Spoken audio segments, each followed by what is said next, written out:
This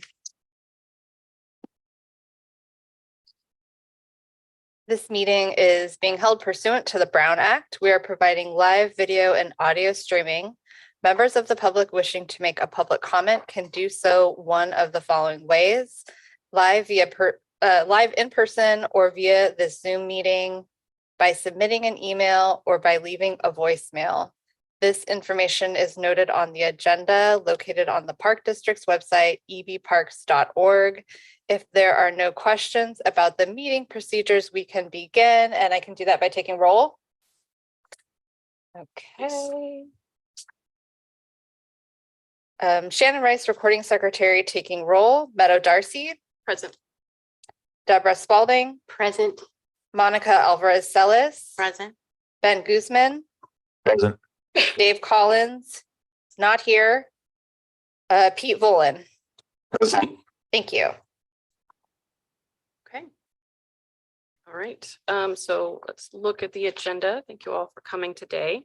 All right. So the first item is the approval of the 3/26 meeting minutes. Did anyone have any changes? I wanted to add, I thought when we talked about the Secure Act 2.0, that we also mentioned discussion about the ability for employees to change their deferral amounts at any time rather than the month to month. And I didn't note that in our notes. So I just want to make sure if that would require a plan change or if it's just an IRS rule that we can implement. So just wanted to bring that up. And Hillis, maybe that's a question for you. I don't know. Could you hear that? Yeah, I did. So it's just an IRS rule, so you don't have to worry about any sort of plan amendment. As soon as administratively possible, you can implement that change. Great. Thank you. And then we'll just be updating probably our general plan document just to make note that you have that flexibility in the near future. But for now, yeah, as soon as administratively possible works.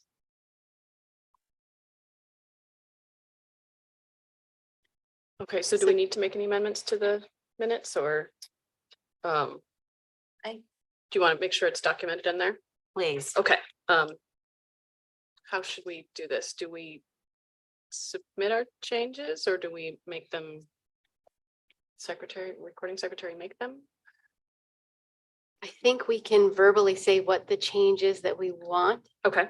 in the minutes, and then we could adopt them with that change. With that change. Okay. That is my Okay. recollection. So maybe Monica, do you want to say a sentence? Yeah, absolutely. So I do want to make note that discussion was had regarding deferred comp changes, and that they, per IRS rules, can be done at any time, and no plan document change is required. This is a change. This is changed in the deferral amount for any given employee, correct? Correct.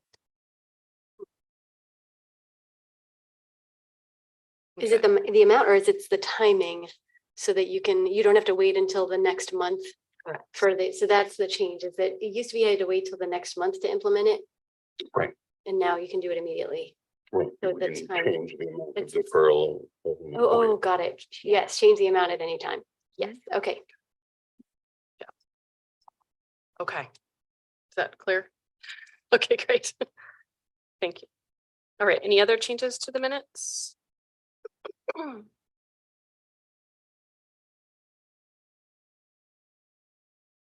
Anybody else? I think on the end of the meeting, I think there was a question. I did have a question about, I think I had a question about the recommendations from management, but they weren't coming to the meeting or going to the training.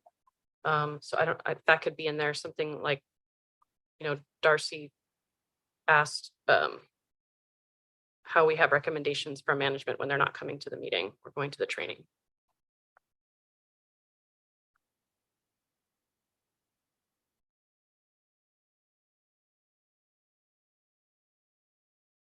Okay, so that would be added like right before it says Chair Darcy concluded the meeting. Correct, yes. Okay. Yeah. Did you catch that? Shannon. So it'd be to add commentary from, maybe not commentary, but add a comment from Darcy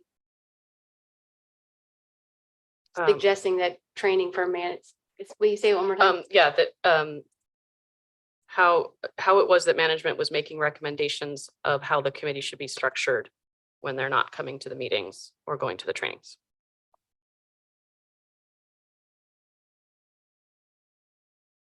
Thank you. Anything else from anybody? Is that how you spell Kelly Abreu? Is it IEU? Like, Yeah, I think that's Okay. not correct. Okay, think I it should was like, be I feel like there's something off. ABREU. I think the I, is that we short? will need to check on that.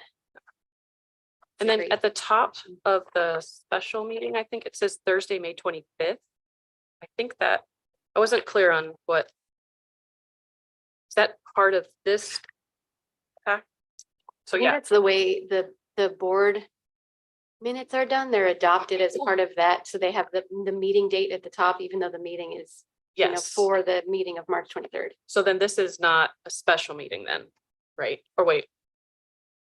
So in other words, it says special meeting, then it has today's date, and then it has the meeting. So like, I think we could get rid of that word special. and then compensation has a typo and advisory has a typo. Boy. All right. Good catches.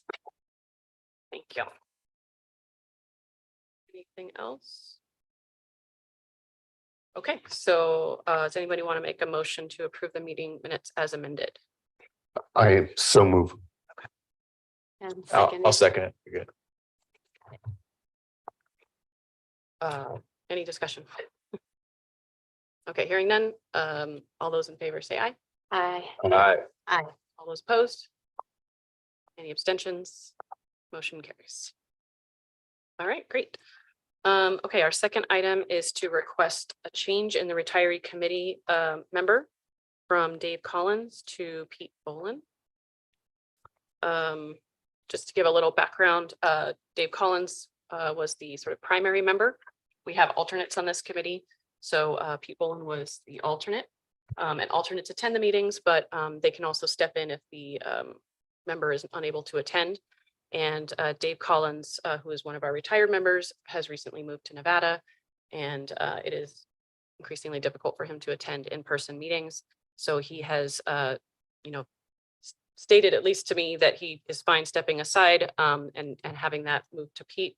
I think there's also requirements in our bylaws that if you don't attend so many meetings, that we can remove the member. I don't remember if we need a vote. We should probably vote, but we can do that. So what we would be doing today is to remove Dave Collins as the retiree committee member and appointing Pete Bolin as the retiree committee member. We still have an alternate position. Pete's going to reach out to Julie and see if they can get somebody that wants to be the alternate for the retiree representative. So if someone would like to make a motion. Entertain that. I'll make a motion. Okay. Do you want to state the motion just so that? All right, the motion is to have Pete Bolin join the Deferred Comp Committee, replacing Dave Collins. Okay, second. I'll second it. All right. Okay, motion's been made and seconded. Any discussion? Say welcome. Thank you. Officially. And any further discussion? Okay. All those in favor say aye. Aye. Aye. All those opposed?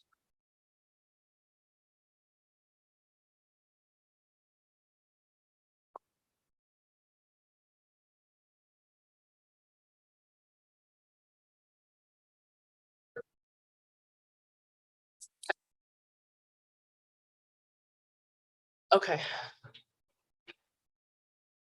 Do we need to do it for the minutes? Shannon Rice, recording secretary, taking roll call vote. Meadow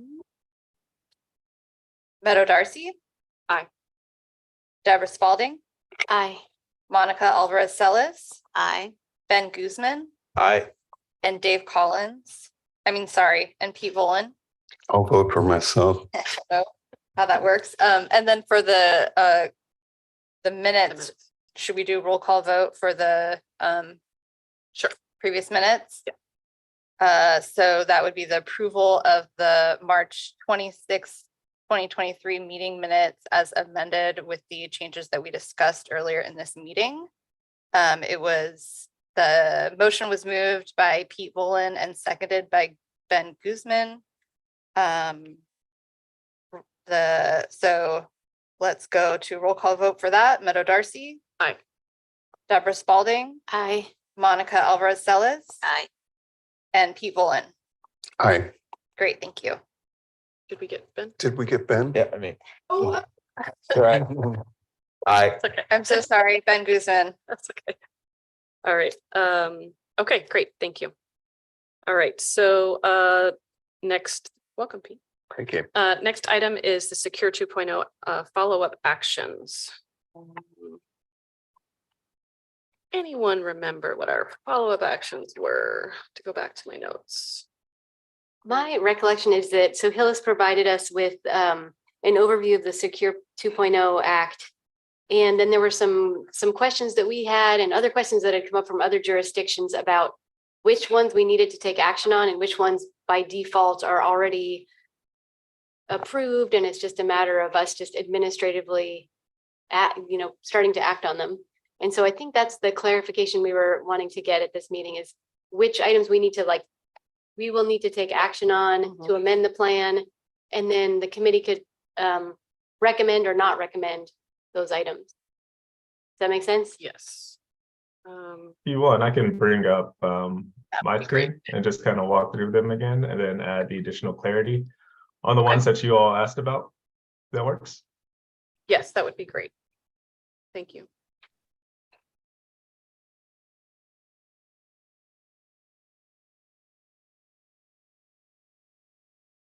Okay, and can you see my screen?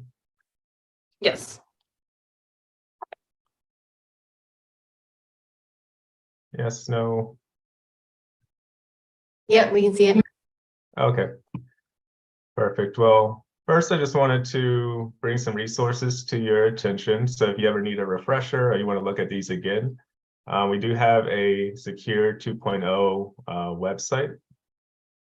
There was another webinar that we hosted about 2 months ago. I would say a lot of it was a little redundant from the first webinar, just a few clarifications on some of the provisions and some guidance on when to expect basically the implementation to be nailed down for some of these. And then what I'll go over is actually the guide. And I'll send this presentation to you following the meeting. So all you have to do is click on the box here. But what basically is going to bring up is this Employer's Guide to Secure Act 2.0. You can see the plan amendment deadlines that are in place. And then also some of the key provisions at the top. A lot of them we discussed on the previous meeting or at the previous meeting. So the changing of the required minimum distribution, which is immediately effective and no action needs to be taken. But the raw features was a big one. There were some things that simplified plan administration. The emergency savings was another big one and one of the ones that we needed a little bit additional clarity on. So hopefully I can provide a little bit more perspective there. And then the matching contributions on student loan repayments. This is a similar format as the one that I presented in the last meeting. We have the provision, the description, whether it's required or not, and then the effective date. So the RMD one we know went from the RMD went from 73 to 75. 73 in 2023, but there's a step up to 75 in 2033 to 75. And there'll be some incremental increases in between. We just don't know the exact schedule yet. There was a reduction in the excise tax if you forget to take an RMD. So it was 50%, it's down to 25% if you forget to take your RMD in the required year. There is a workaround and a lot of people use it. You just have to complete a form and the reason why you were unable to take your RMD, and usually they wipe that penalty away. But nonetheless, it's good that they just went ahead and reduced that penalty there.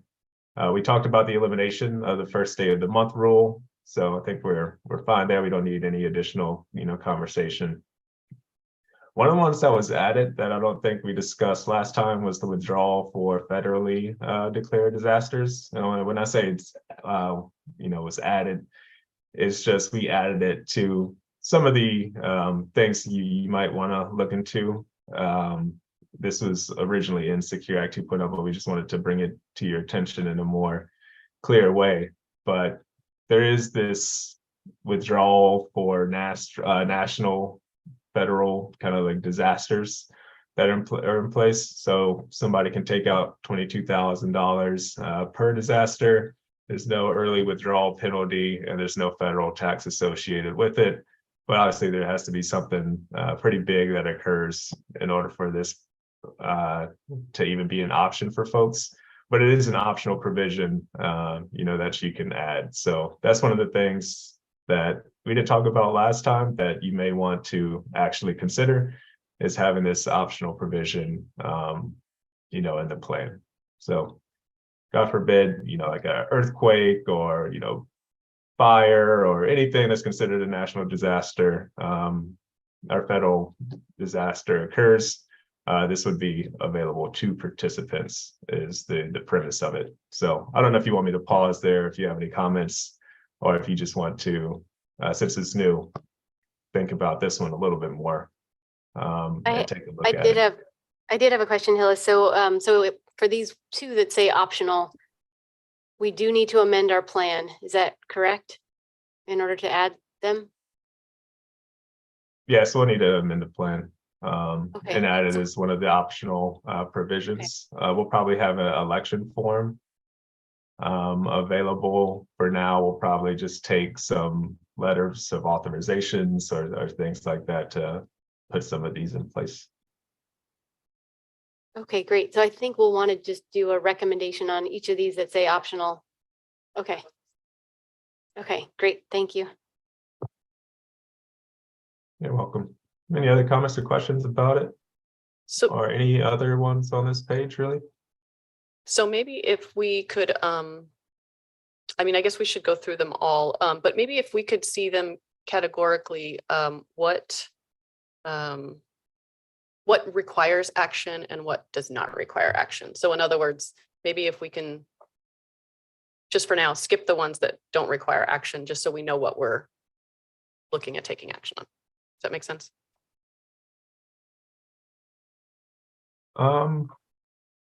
Like the I R&D. think so. It's like the more immediate ones that are mandatory or just are require like the action R&D just don't because have to there's take- some window of time involved with it. Yeah, like we don't need to discuss the ones that are mandatory because like it or not, it's happening. But for those that are optional, if you could walk us through those and then we'll go back And then we can after decide, we've yeah, seen them all and we'll Make do those a decisions, like a right. vote whether we want to recommend them or not, or if we need more information. Okay, all right. Perfect. So we're good on the two optional ones here, though.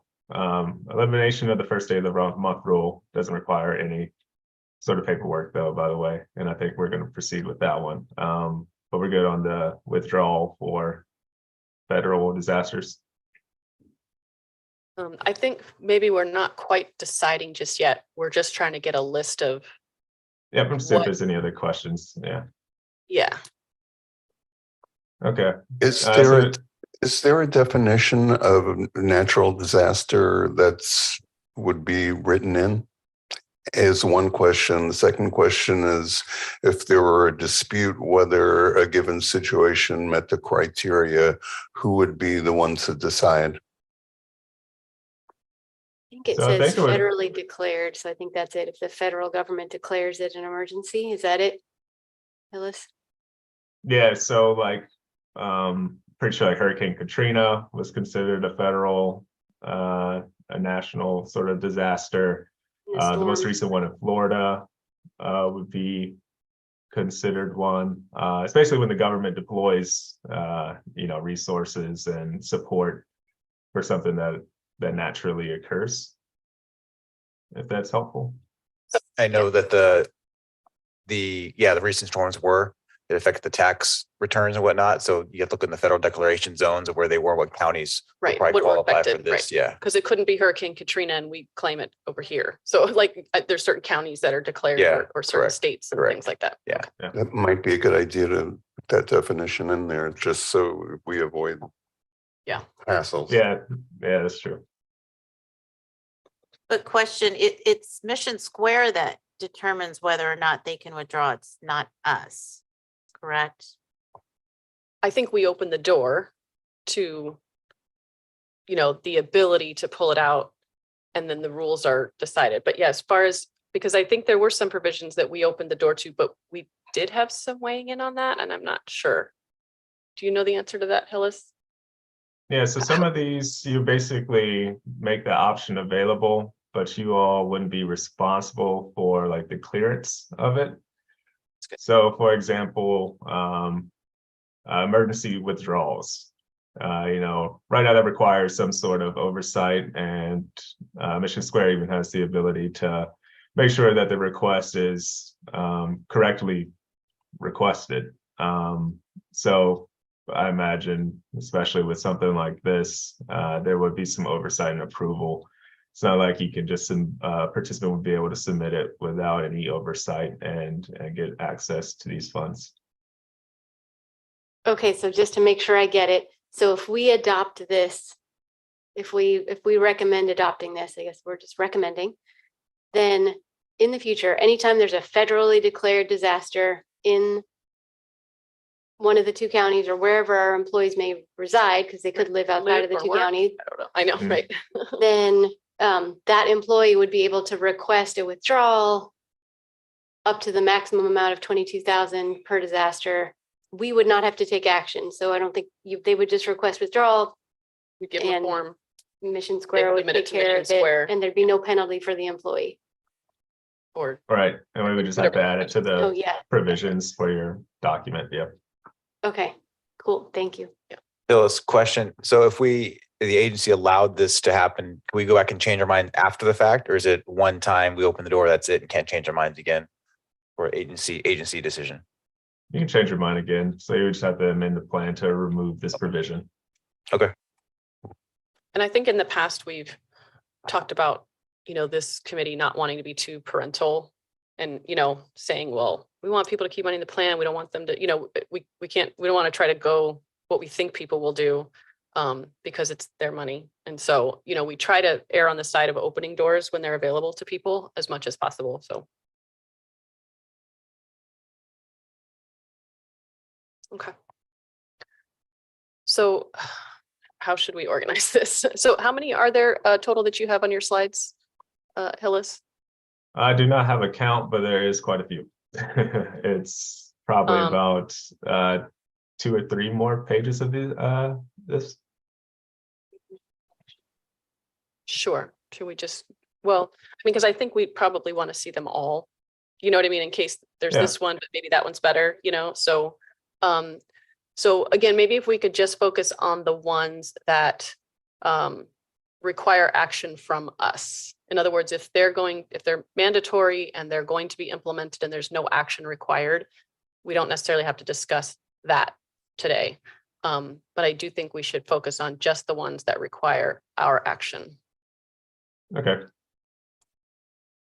So far we have, well, okay, sorry. Can we go back to the first page there? So that is the first page. So we had the RMD, that's already going to happen. No action needed on both of those, correct? Yep. So these Okay. are all mandatory, more sort of like IRS Okay, changes. federal law changes. Yeah. Okay.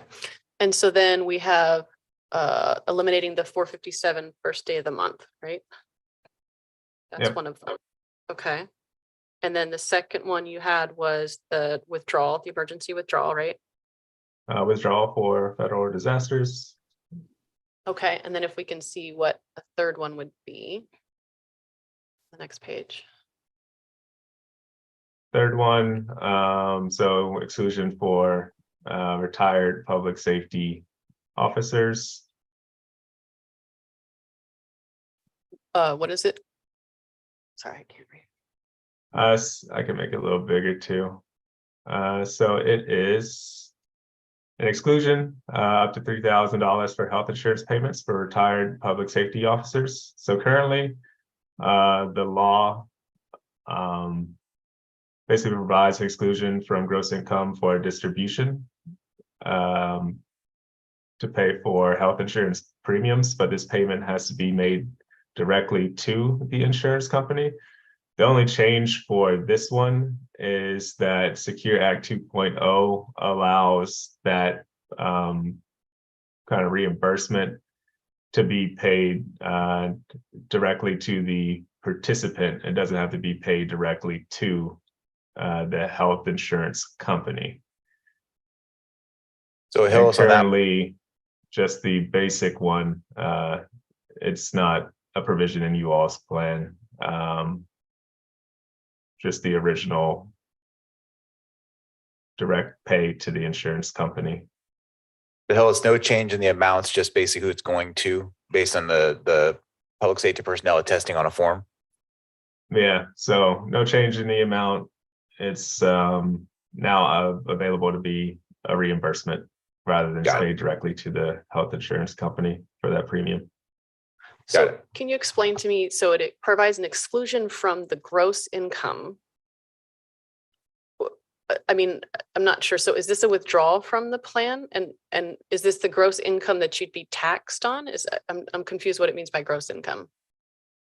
Yeah, so it's like So if you almost for pull like 3,000, yeah, so like for your pre-tax contribution, for example, whatever you're contributing, it reduces your taxable amount.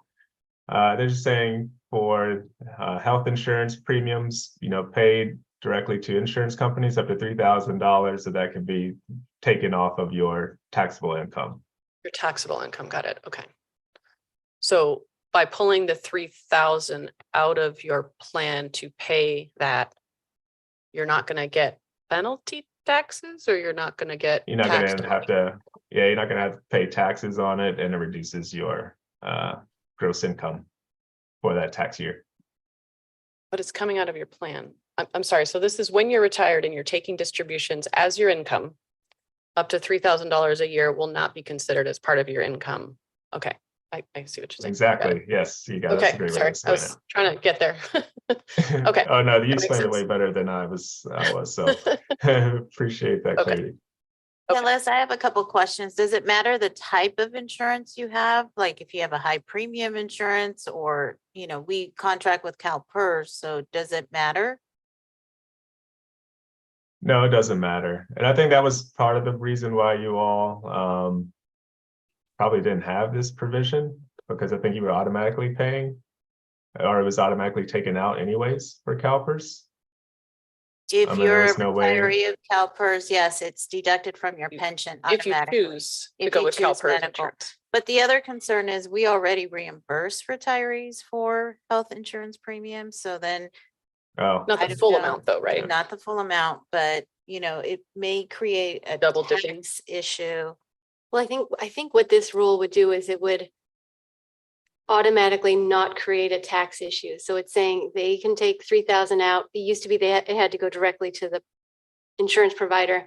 Now it can go to the retiree directly, and they're just attesting on their taxes, like I got this distribution and it was for healthcare costs. Right, And maybe then it's we're out of the- copays. yeah. Maybe it's copays or it's Yeah, something not covered by Yeah, insurance. something So that's, I so guess, it wouldn't, it's not on us anymore, like Oh, but it's my not now? understanding is that this rule would allow the person to make that determination, like I'm taking 3,000 out and it's going for medical costs. so actually, sorry, I misspoke. It's health insurance premiums.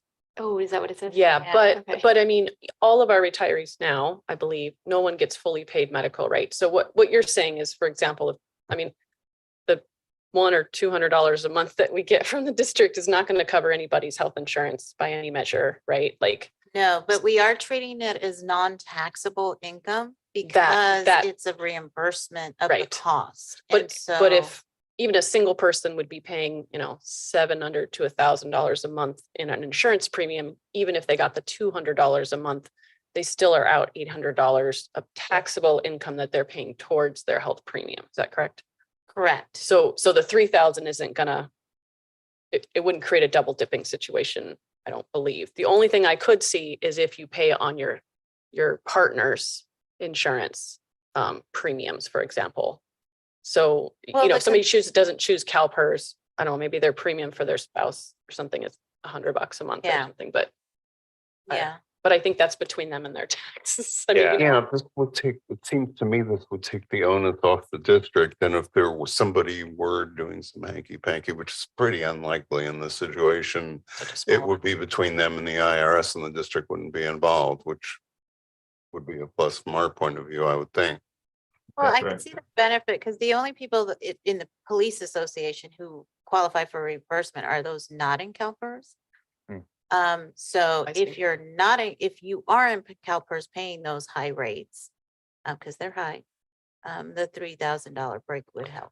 Oh, I see what you're saying. You're saying that when they get their retirement check of, let's say, $5,000 a month and their health insurance is $1,000, even though the district's only giving them, say, 200 towards that, the 1,000 is coming out pre-tax. So they're not paying taxes on any of their premiums because it's all treated as pre-tax because it's automatically being pulled from CalPERS pension payment. Yeah. So I see what you're saying. So I guess we might just want to, I see what you're saying, because that could be a double dipping. In fact, it would make it more likely that it's a double dipping situation. However, I think we might want to see what the language says, just to see if, you know, I don't know, because there are still people that might have coverage through their partner. Right. So again, I hate closing doors, you know, or not opening doors for people just based on our assumptions. Yeah, it depends on the individual. I'm kind of with Pete though. You let people deal with it on their own, on the tax side on their end, and Yeah. you give them the chance because it'll probably work for some people. Right. Okay. Yeah, certainly folks under 65 are paying much more significant dollars in healthcare. And I just want to say, why is it only officers and not dispatchers? That's all I'm going to say. It might be because they're It might be, they're yeah. first responders now. Yeah, So so it might I include them would as be well. curious to see the language and see if it's actually just officers or first responders. Because then that might affect our firefighters as well, and dispatchers. So. Okay, I can check on that one. thank you. All right, so what's the next one we have? The next one, so you see the expansion of 10% additional taxes mandatory. The next one would be the self-certification for hardship and unforeseeable emergency distributions. So now you can have it so there's no review really required by either the district or Mission Square. If you're interested in having this be a little bit more streamlined of a process, the district can basically rely on participant self-certifications when it comes to unforeseeable emergency withdrawals, and the responsibility is on them to make the determination if it's an actual emergency withdrawal that they are taking. To give a little bit of context around how the process works now, there's an emergency withdrawal form they have to fill out with Mission Square. It lists out all the reasons. It lists out everything that would be considered an emergency withdrawal, and then we require supporting documentation or some sort of proof that what you're requesting falls under one of those reasons. The self-certification, they would go through that process themselves. So there's the potential there of, you know, misunderstanding of the reason that they're trying to take the withdrawal, and they actually you know, take something that they're not supposed to, would be the downside. I feel like we talked about this one a few years ago, and we were just like a little uncomfortable with it, I think, because there is the potential, like we were just talking about federal disaster, you know, does Katrina count? Because it was a federal, but I don't live over there, but you know, my mom lives there, or the house that I own is there. Like I could see where it could get, you know, people would have to do a whole lot of research and could make a really expensive, disastrous mistake, because the, you know, withdrawal penalties and such are pretty hefty. I don't know. That's just Or my attempt thought. to make a false claim, they get audited by the IRS, and then there's a big kind of penalty associated with that on the back end. Felony, yes. Still, it's the employee deciding versus the district deciding Commissioner whether Webb. this meets the criteria, and there's something to be said about that in terms of the open door principle. Yeah. Could argue either side of that one. What do you think, Ben? I'm kind of with Pete on this one as well. I mean, it's more changing the paperwork side of it. It's not they can't do it, it's just the process, how it's done. Whereas Hillis was saying, I mean, it makes it easier for people to get money if they don't need it or if it doesn't qualify, but at the same time, it wouldn't stop them from doing it the first place anyway. It's just an easier process for them. And there's gonna be people who probably do need it and could justify it quite easily. And it is their money in the end Right. anyway. Now is maybe, because I'm thinking maybe there's an education piece to it, you know, like I'd be curious to see what the self-certification form says, you know, does it say like, you may be wrong, you might owe a lot of money, like be careful, check with your tax person, you know, like if it gives a lot of sort of warnings before they actually can do it, I would be okay with that. I just don't know if it's like, I need my money and it comes out, or if it's like, you know, if it's one sentence, or if this is like a full page, you know. Well, definitely, if we're going to do it, it should spell out all the criteria and be extremely clear about it. Mhm.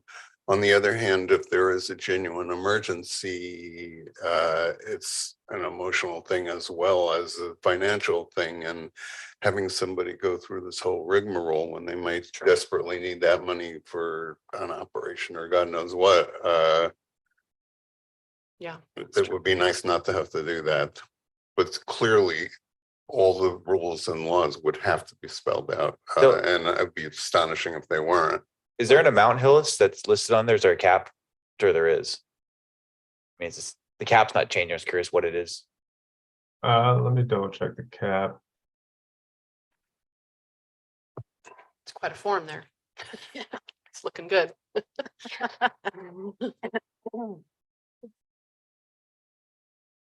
And so I'm really familiar with the cap on the loans for the emergency withdrawal.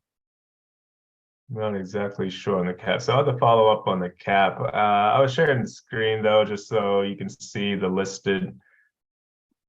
Let me go back up. Just the listed circumstances that may qualify. So basically the participants would be making this determination on their own and self-certifying. Hillis, is So this the we form clearly that, list like what qualifies and some common things that people submit that doesn't really qualify. okay, and this is the form that would be given to the participant? Is that right? This is our current form. I don't know if it would change any for the self-certification. But I imagine we would still list the examples at the very least. Would you be able to get us a copy of the self-certification form so that we could take a look at it? Or is it not created yet? I do not think it's created yet, but I will see if we have one.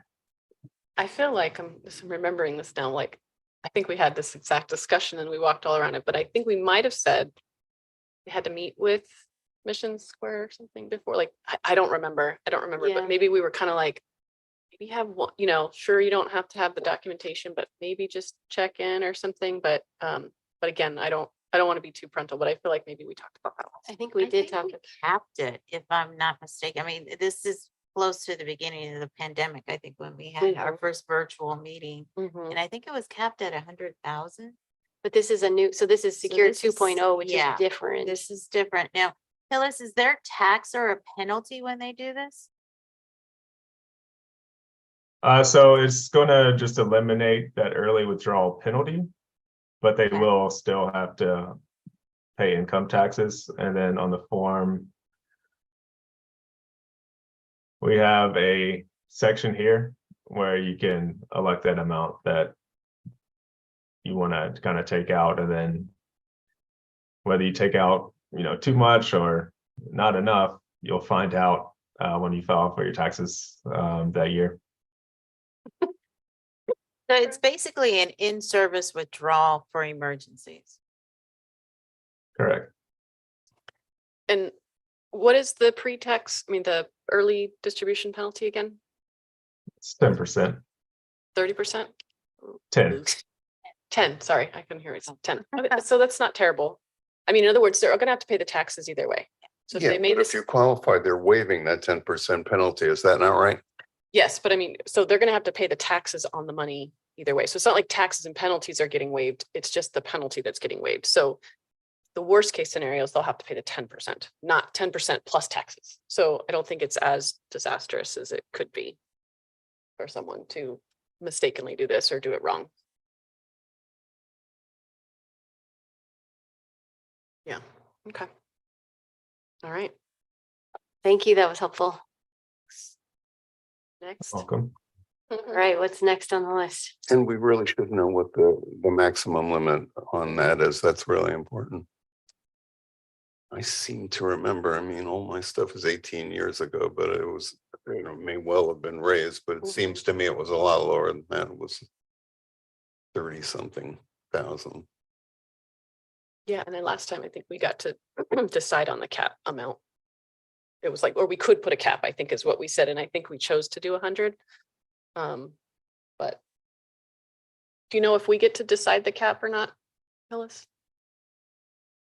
I do not. Okay, And I know I'll have to check. I don't think it would be different. So I know for 401ks at least.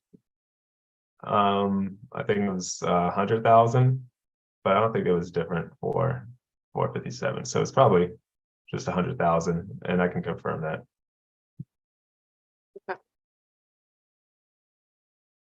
so what do we have next? So these are all mandatory. There's that Roth catch up and that income limit that we discussed a lot on the last meeting. So the exemption of pre-death RMDs from Roth accounts, you don't have to worry about that. So no more RMDs for Roth 457 assets. If you're still holding those assets within the plan. Surviving spouse treated as the employee. So now you have the choice of whether you can be, I don't think we covered this one last time, so that's why I'm going over it. You now have the choice of whether you wanted to be, for your RMDs, be based off of your circumstances or the, I guess, the decedent's circumstances when it comes to that RMD calculation. Here's another optional one, and we went over this one a little bit. Just the penalty-free withdrawals for domestic abuse victims. I don't know if you want me to go over it again, or if you just want to take this one into consideration. Maybe if you could review it real quick again. I'm sorry, what was that? Yeah, if you could review it again, that'd be great. Okay, so it's basically the same as the qualified birth or adoption distribution, except it's for domestic abuse victims. And that one says that you're exempt from the 10% early withdrawal penalty. There's the 20% mandatory federal tax withholding. So it is looked at as income, but you're away from that penalty, and it can be the lesser of $10,000 or 50% of the account balance. So that's the max amounts for the distribution. I guess the only other thing to note is employers may rely on this participant certification. So it can be a self-certification, or there can be a review process, just like for emergency withdrawals, just to make sure that they are using the provision correctly. I would be fine with that, and I would venture to self-certification. I don't think people need to go through. Yeah, anything it's a more than that. sensitive sort of circumstance. Now, when it says for domestic abuse victims, what's the definition of that? Is that happened 10 years ago? I mean, like, what is there any definition of that? I mean, do they have to Yeah, have that's a good question. report? Just kind of like the constraints to whether it's like a time constraint. Yeah, I'd have to follow up on that one. And Hillis, there's no form for this one created yet from you guys? No. So we have a court of qualified birth adoption one. I guess it would be constructed similar. I mean, I could pull it up. I just don't know how beneficial it would be. Just because I'm sure it would have to require to list different Incidents, right? sort of situations or circumstances. Yeah, and just an explanation for it. And I don't have the explanation clearly. So Well, I'm assuming I the don't know birth how and you still be. it's not self-certification, right? I'm assuming there's probably some proof required, birth certificates and such. Exactly. Yeah. Yeah, so Or adoption papers. Yeah. yeah. Yeah, I mean, how are we supposed to say, I don't think there's a lot we can require people to ask for or define even, Yeah, I don't know. Any thoughts on this one? I'm just looking at the language and since it says employers may rely on self-certification, I'm thinking that we're, not expecting there to be any kind of documentation and we would just rely on whatever the person is saying and that'd be it. I would be curious. I know that under California law, you can take time off due to domestic abuse and to attend court proceedings related to it. So I'm wondering if they specify anything that says what an employer can request. Yeah, that's going to be a tough one because you might need it not for a court date. You might need it to secure housing, or move, I don't know, relocation expenses or something. So, yeah. Okay. Yeah.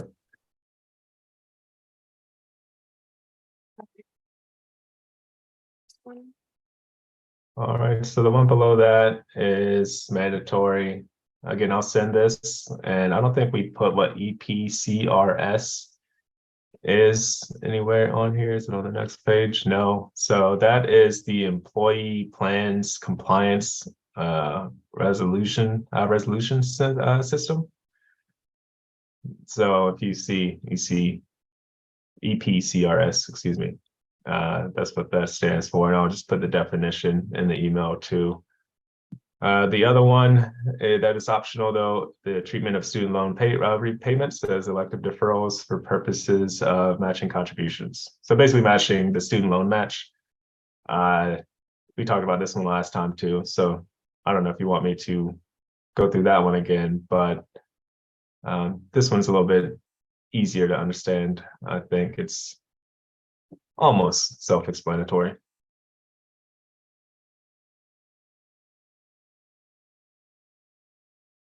You want me to cover it really quickly? Yes, if you could, that'd be great. Yeah, so basically if you want to offer, say, I guess I'll go over why it would be beneficial. So if you're looking to recruit, I guess, younger employees and have it be used as like an additional benefit to draw people in, you could probably use this provision, especially to recruit people that are right out of school. But basically, if somebody's working at the district, they are making student loan payments and it's inhibiting their ability to contribute into the plan. You can basically say you show proof that you are making these student loan payments, and then the district will actually match whatever you're paying towards those student loans and put it into your 401, 457. Okay, now hold on. How is this possible? How is it possible that this matching can be done? This is strange. Well, this is federal law and they don't know about the California CalPERS. Right. It's a, Oh my goodness. yeah, so. But this just allows the agency, if they so decided to do it, right, Hills? It doesn't mean that they have to do it. It's the It's agency that has the optional. option then Yeah. to do this. Right. They so chose to. Yep. And we could hold off on this one and it'll still be there for us if we ever have a match. Yeah. I Okay. think, yeah, I don't know what to say about that one. Fair enough. So withdrawals for certain emergency expenses. Let me see.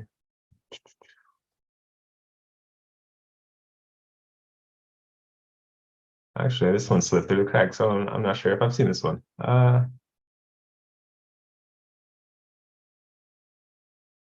Let's read it together. Permits withdrawals to pay for unforeseeable or immediate financial needs relating to necessary personal or family emergency expenses without the Internal Revenue Code 10% penalty tax or early withdrawal. The amount is limited up to 1,000 per year. Oh, okay, I got it now. So this is basically that separate bucket. They just worded it a little strangely. No, that's this other one. So no, actually, I'm not familiar with this one. So the amount is limited up Little to bigger. 1,000 per year. Yep. Thank you. Hold on one second.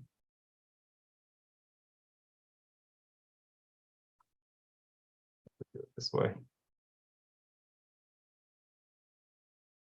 that better? Thank you. Much better.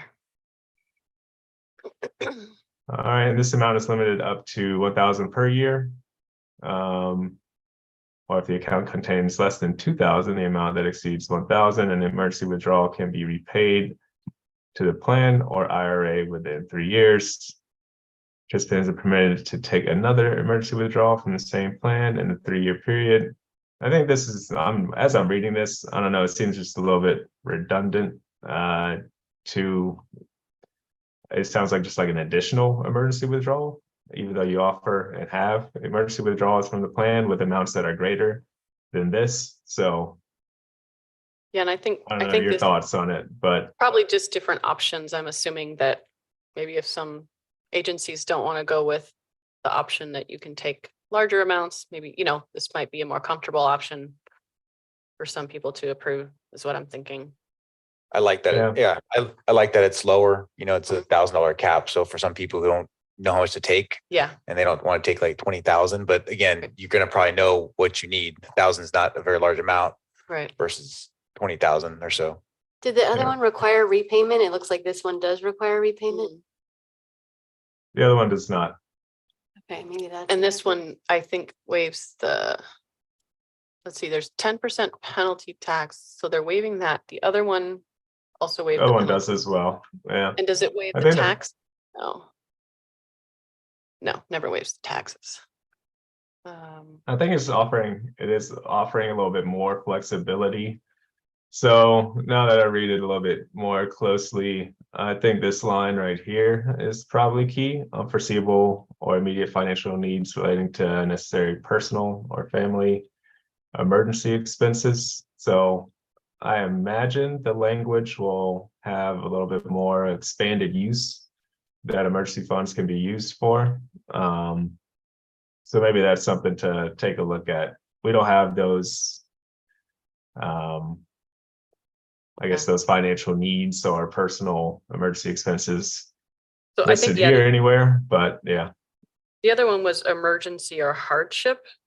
And so, this one is like, family emergency expenses. So, maybe it's just a different definition, I gotta Yeah. send my kid to boarding school or something. I don't know. Right. My car broke down. My Yeah, car- the other one, it seemed to have those that qualify reasons and those that don't. This Mhm. one seems to be a little more flexible because of the limited amount. Mhm. So is there a form with this one as well that would outline what would qualify, or it's a self-certification? I just need funds because I have an emergency. I imagine there's gonna be circumstances that qualify just like the emergency withdrawal form that I showed you a moment ago. But I'll need to double check on that one too. So a lot of these, yeah, they're still in the works, unfortunately. Need a little bit more clarification and time to put either the forms or the documents in place necessary to actually make these work. Hillis, with that being said, do they have different deadlines of when they'd be implemented? All the optional ones, are they all like a deadline they have to be decided on by? No. So there's for a lot of the optional ones, it's really just like when can you start, right? So for this one, it's really saying distributions made after December 31st, 2023. So this really wouldn't even be able to go into I see. effect until 2024.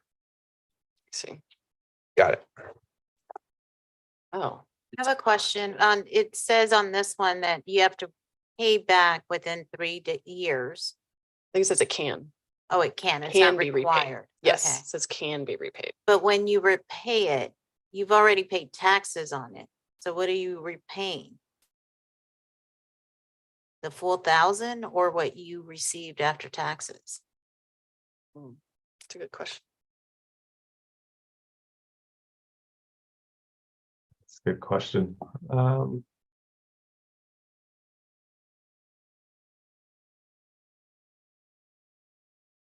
Because it would suck to be penalized and be taxed on it, and then you put the money back in that was probably taxed in order for you to get it. So it's like a double whammy. Maybe, I mean, yeah, maybe, I don't know, but maybe it's some way that you can make an additional contribution through your, I don't know. I mean, that's just so weird. I know that they say repaid.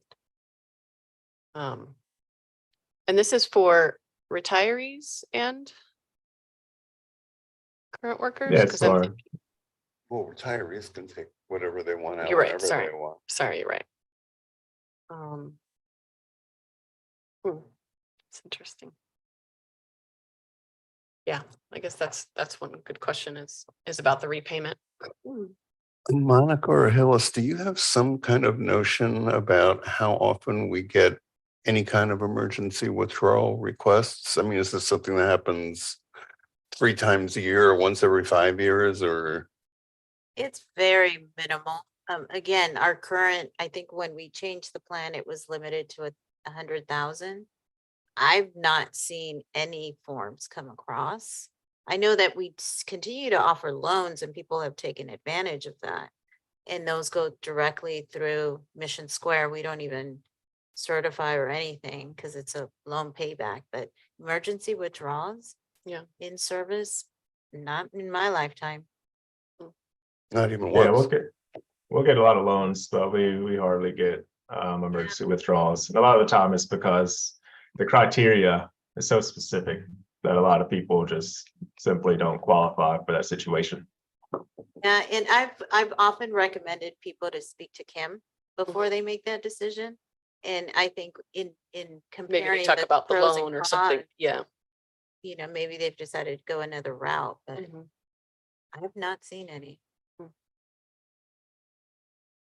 And I think we also don't like shout it from the rooftops that it's available because we figure people will come, they'll call Mission Square or they'll come to Monica and say, I'm in this dire situation. What can I do?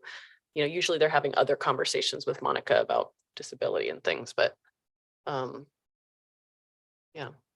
I would just say one thing, that certainly if we allow people to attest to these things rather than having to actually submit proof to us on the form that we give them, and everything would have to be spelled out very clearly. Otherwise, they could come back and say, you never told me this, and we'd be having a court case. So if they sign something, say, I read this, I understand it, these are the rules, then it's on them if they're pulling a fast one, which is probably pretty unlikely, but it would be everybody should know what they're doing. It should be right there on the form. And we should really have those forms available before we put the stuff into play. So we need them. Yeah. Is there any plan for these forms to be available? Does Mission Square have any time frame? Time frame for most of these, For the ones that are really not starting until 2024, we're looking at the fall for like the final forms, like the beginning of fall, for the final forms to be, kind of created and previewed for everybody. Okay. And is that the earliest of any of these is distributions starting in 2023? Is that kind of the common effective date? Or are there any that Common are sooner? effective date is 2024. The more immediate ones were at the top when we went over like the RMDs, the first day of the month rule. Okay. But everything else for the most part, like 90% of them are 2024 or later. Some of them are like 2027. And we have some time to really wrap our arms around the process.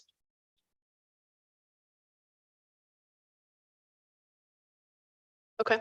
And a lot of these too, you'll have the flexibility to kind of just put them in place whenever you feel comfortable too.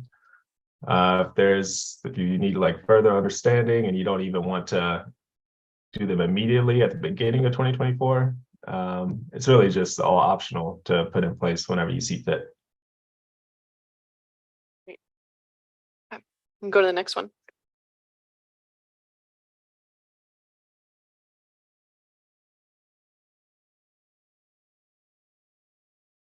The next one was the account. We also discussed this one as well. And as you can see on the far right, not effective until December 31st, 2023. So really 2024 is when they're looking to have this one available. But this is when you have that separate bucket created for emergency savings. It'd be Roth contributions. You can save up to an amount of $2,500. You don't have to show proof or anything. That's effectively kind of your money, and it's supposed to act as a savings account. So you're supposed to have access to this. But the max you can contribute to this bucket is $2,500. So whenever you spend it down, you can just build it back up. But once it hits that limit, you're pretty much unable to contribute any further into this bucket. Hillis, I see a comment under that required column saying it's not even known if it's available to governmental plans, so maybe we hold off on Yeah, that too. recommending this one until we have And this that is one of answer. the ones where Pete, you asked last time whether the state allowed it. So California plans to allow it, but now we have that other caveat that Deb just mentioned, which is the governmental portion of it.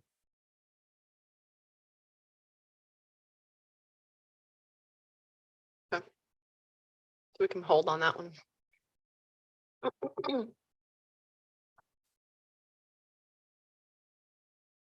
I thought we had. So these should be the last ones, I think. Just got a quick question, Hillis. So, because some of these are very familiar that we did before.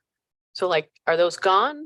And this is 2.0 replacing that? Or is this 2.0 additional? Because some of these seem very, very similar to what we did before. So we did offer the Roth IRA, which Roth IRA allows you to withdraw since it's after tax, Mm-hmm.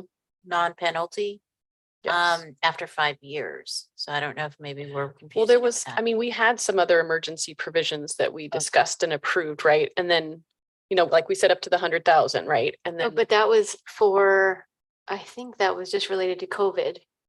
oh, I see what you're saying. I So did think. those Yeah, so sunset? that was more CARES Act stuff. The Yeah, CARES CARES Act was in direct response to That makes sense. Okay. COVID. And is those are that, more did that temporary. sunset at all or? Yeah, so those were more temporary, and a lot of what you'll see looks familiar because what they did is they looked at some of the stuff that came from CARES Act and was just like, well, we did it here. What are some of these that we can take and make permanent things that can be implemented into plans? So that's why you see a lot of that That carryover. makes sense. Okay. Okay. So if we implemented something through the CARES Act, it likely had, what it's what? It did sunset? Would sunset once I would imagine, Hillis, Right. when the federal emergency was declared no longer.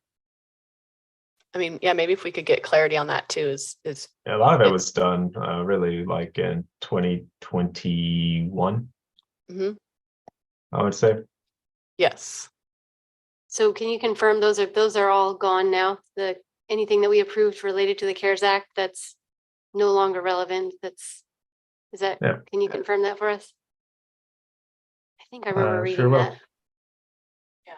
Just not sure what criteria they used to when is COVID over? I'm not sure when that date is. I mean, that makes sense that the federal emergency is over, but I don't know if it was tied to that or not.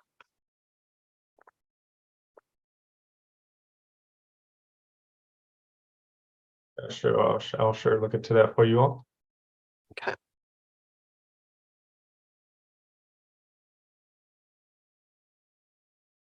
All right, and then updating dollar amounts, dollar limits for mandatory distributions. So these are more related around like force outs. So you can basically say that if somebody has less than $5,000 in their account, they've been separated for X amount of time, then we automatically disperse the money out to that participant. So they're saying that the threshold now can be up from a maximum of 5,000 to 7,000 for that force out, and the effective date is 2024. Is that to the benefit of a plan provider like Mission Square, where you're having to pay like administrative costs for maintaining a small account? I just can't understand why would you adopt that?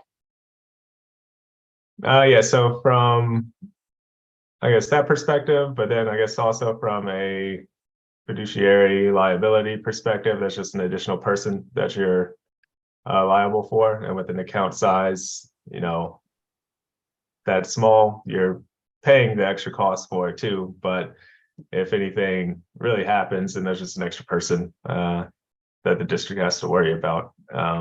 That's usually the thinking around it.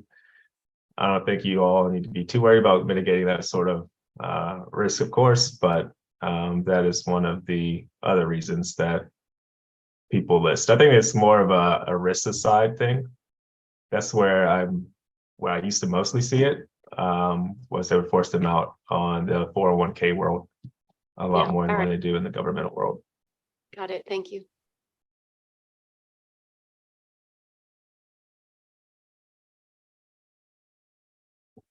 The exemption for certain I'm sorry, was somebody about the?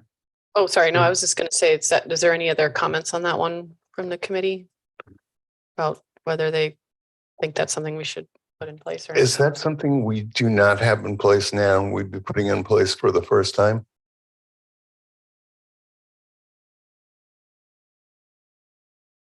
I think it would be for the first time. I can look real quick at your provisions, but I don't remember seeing anything where you all are forcing people out of the plan.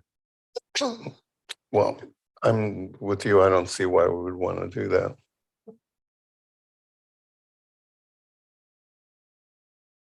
And Yeah, if you all don't have withdrawn, it. yeah, if withdrawn, people can transfer it out to another plan.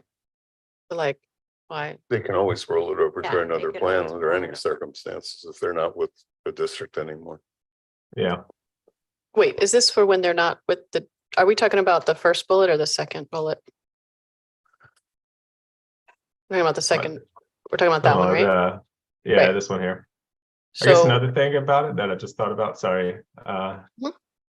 Another thing is that usually with these amounts, depending on how long people have been separated, they simply just forgot about this money.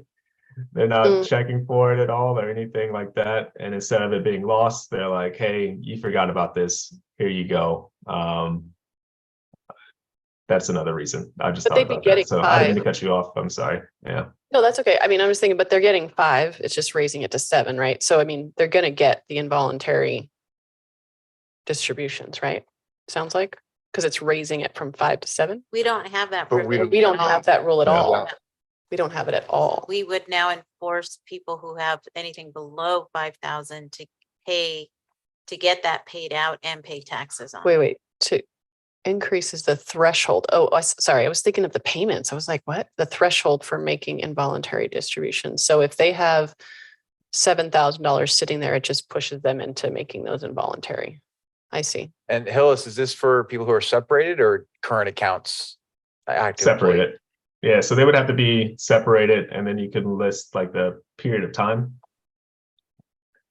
Basically, so if it was, if you say after 5 years, this person, that's the most common one, by the way, is 5 years. So after like 5 years, this $5,000 or less has been sitting here.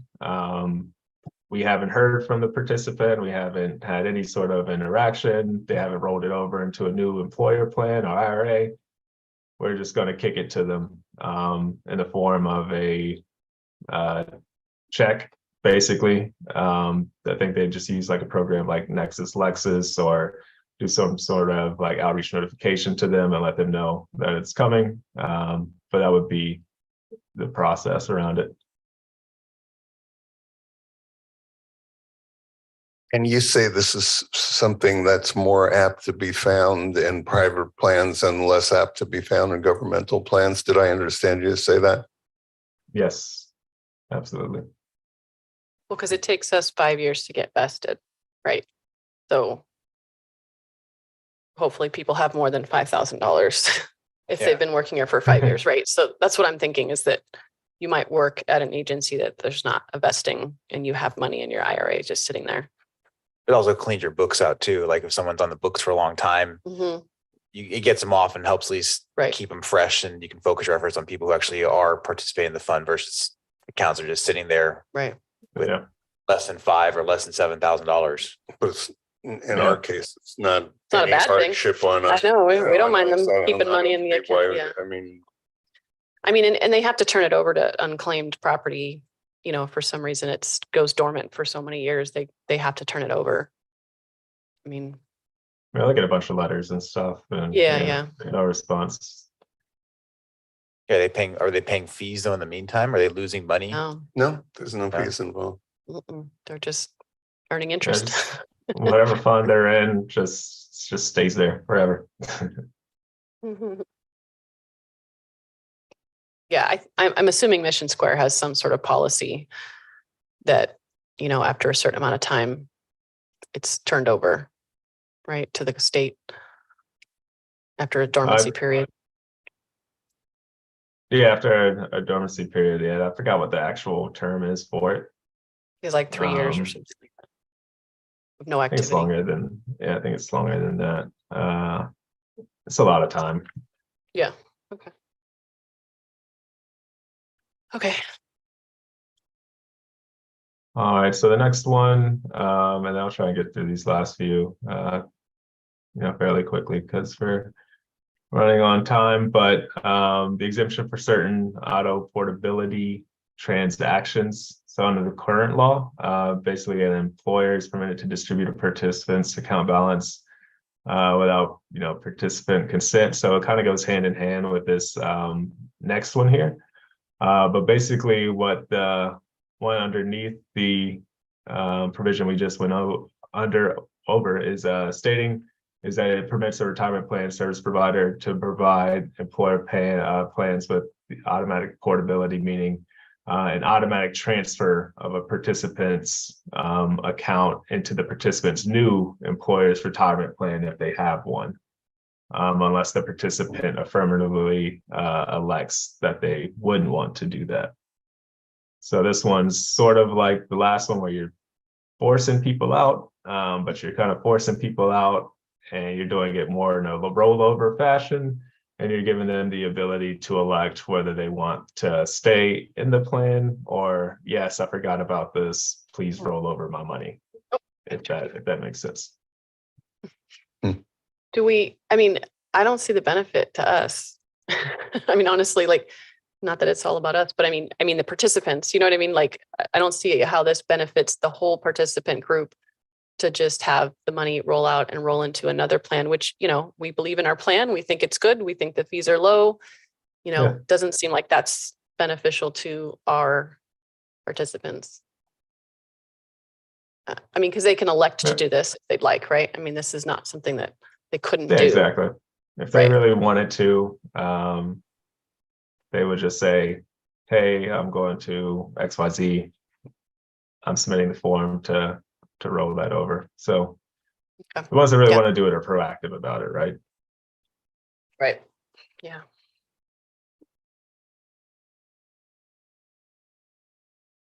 All right, so the next one was just around 529 plans. So we don't really need to cover that one because it doesn't affect the deferred comp directly. It's just good to know.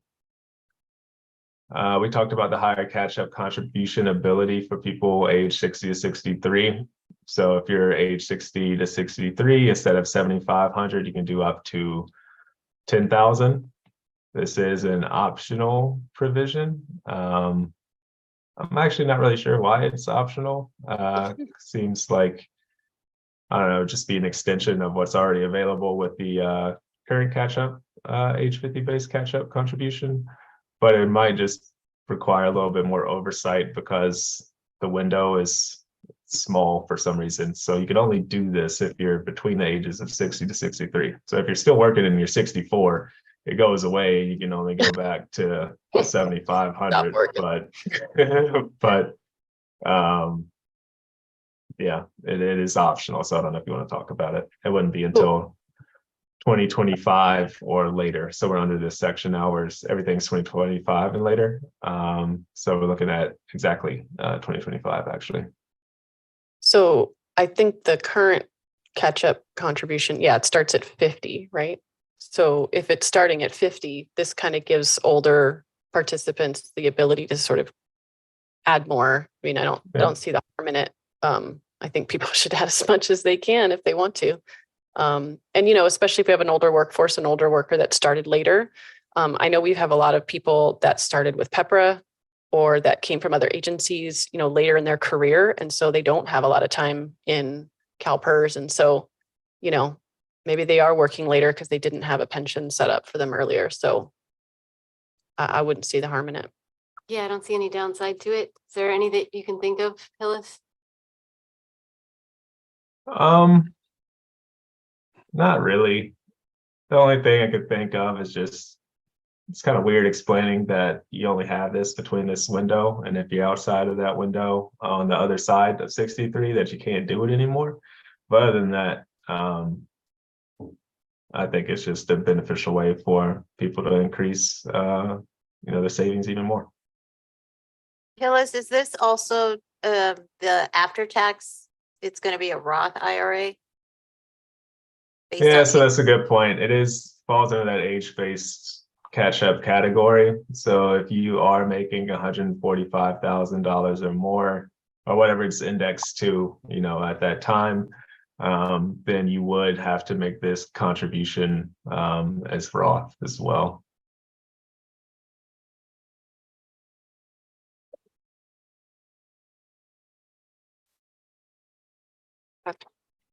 Are there any more optional ones?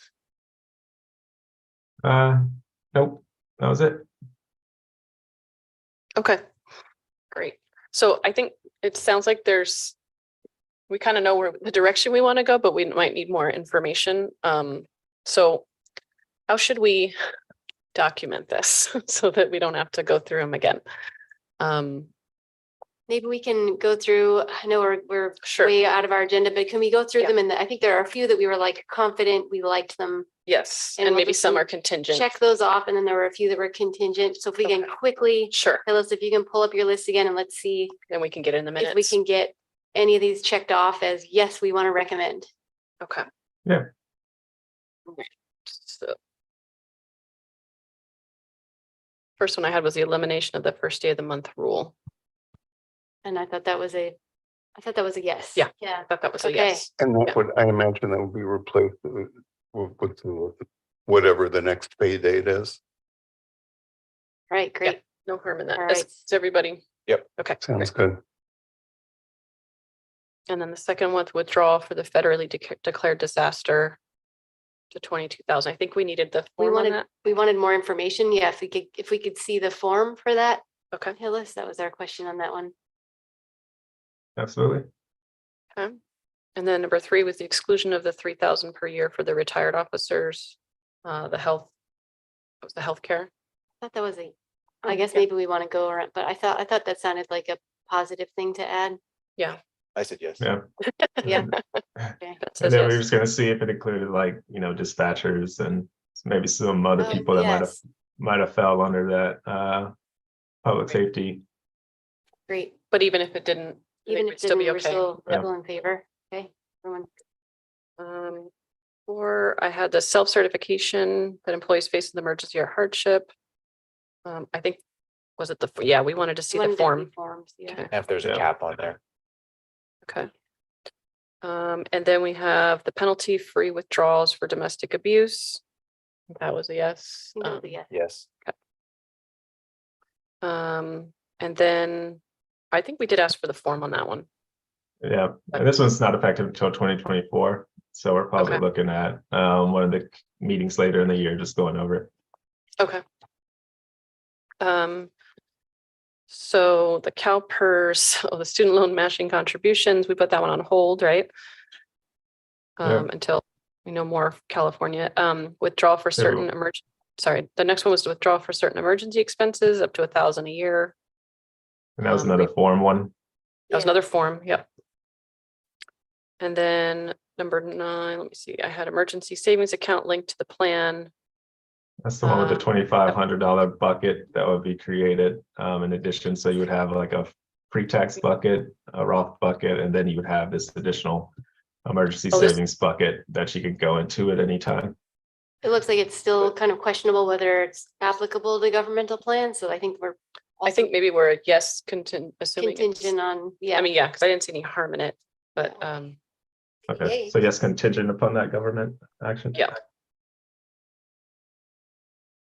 Yeah, if you could get back to us on what happens with whether it's available to governmental plans. And Okay. then we'll, And then the next one was updating the dollar limit on mandatory distributions from 5,000 to 7,000. We said no That's a on that one, no. right? And then exemption for please speak up if I'm not catching your yes and no's. Exemption for certain auto portability transactions. I think that was a no. that was a no.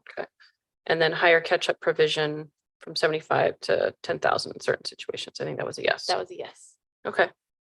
Ooh, we did decide. Yeah. So should we just make a motion on the yeses? Yeah? Okay. Somebody wanna do that? So move. Oh, great. What's she supposed to write down for that? Okay, so we had a yes on the elimination of the first day of the month rule, penalty-free withdrawals from domestic for survivors of domestic abuse. And I think we had a no on the updating the mandatory distribution limits, a no on the, sorry, are we just doing yeses? Okay, Yeah. and a no on the exemption for certain auto portability and a yes for the higher catch-up provision. Is that your motion? I think it's Yes. helpful to document the no's as well, because then otherwise we'll come back to them again and be like, We'll what go did we- through 'em all what did we again. say? Yeah. So then we just have clearly decided on some of these. Okay, so did the recording secretary get all of those? I think I missed a second. Did someone second it? Oh, did anybody second Pete's motion? I'll second that. Very good. Thank you. Thanks. Shannon Rice, recording secretary, calling roll call vote. Meadow Darcy, Yes, aye. Deborah Spalding, Aye. Monica Alvarez Celis, Aye. Ben Guzman, Aye. Pete Volan. Aye. Thank you. Okay, thank you, everyone. I know we went a little over, but I'm glad we don't have to do too much of that again. Yeah. Do you have something? Yeah, this is a bit off the well, are we through with this subject?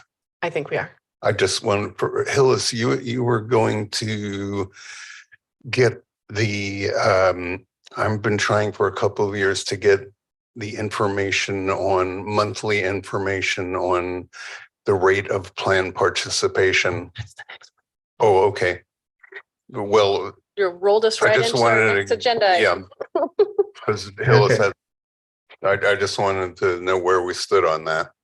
Yes, it is on our agenda. You got anything for us, Phyllis?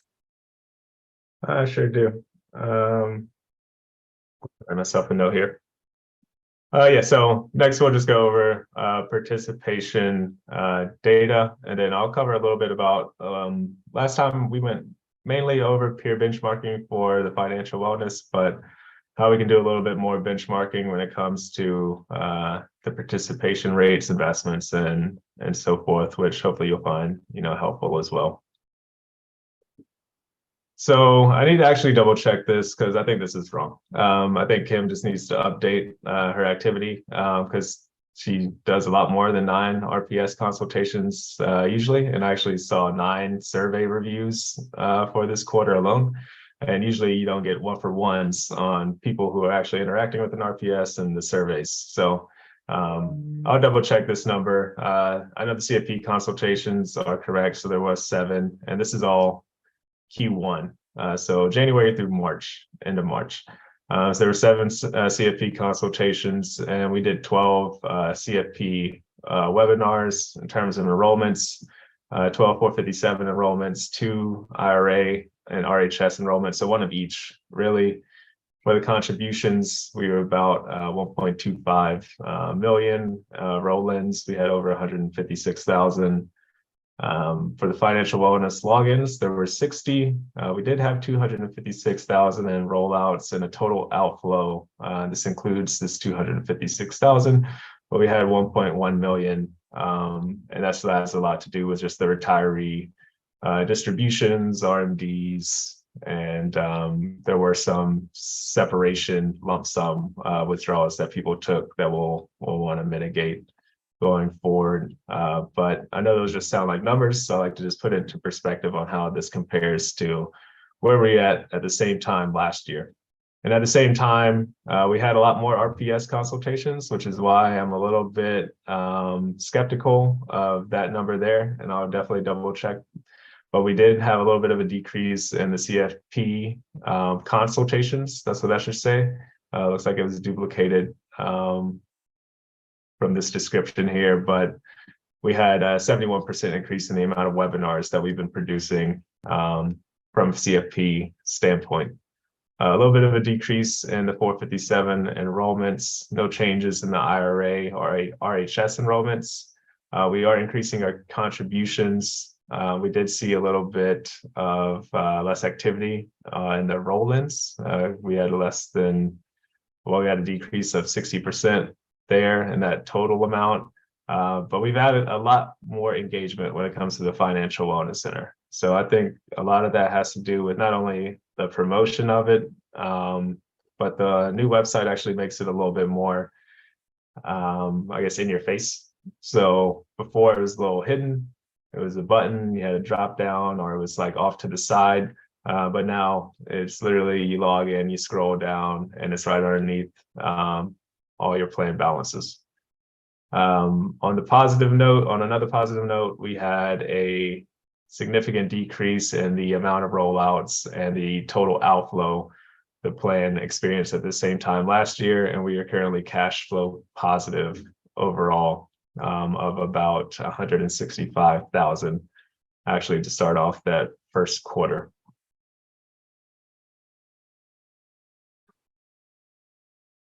Any questions so far? And then I'll just go back. I'll go to some of the direct feedback we've been receiving from participants. Does that sound about right, Monica? 12 people were hired in that quarter, January to March. Keep Seems in a little mind, low. because of the requirement to not be able to touch an account until the first of the month. So it's a timing thing. So I'm wondering when this data was pulled. And the other, I mean, even though it's mandatory, they can have the option to opt out. So there is that side of it as well. But Are you seeing a lot of opt-outs or? Honestly, I haven't looked at Okay. it to see what the opt-out options are, but I know we do have them. Okay.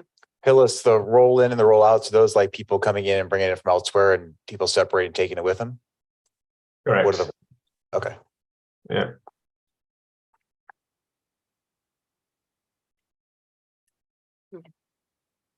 So we're getting lower contribution. Wait. Higher under contributions, but we didn't have as many roll-ins. So 156,000 was 58% less than the roll-ins that we had at the same time last year. So Q1 of 2022. Okay. And what is the 20% decrease in 457? Oh, that's just less people, less participants signing up. Yeah, And we so have- instead of 12 457 enrollments, at the same time last year, there were 14. Which really has to do with hiring a lot of times, yeah.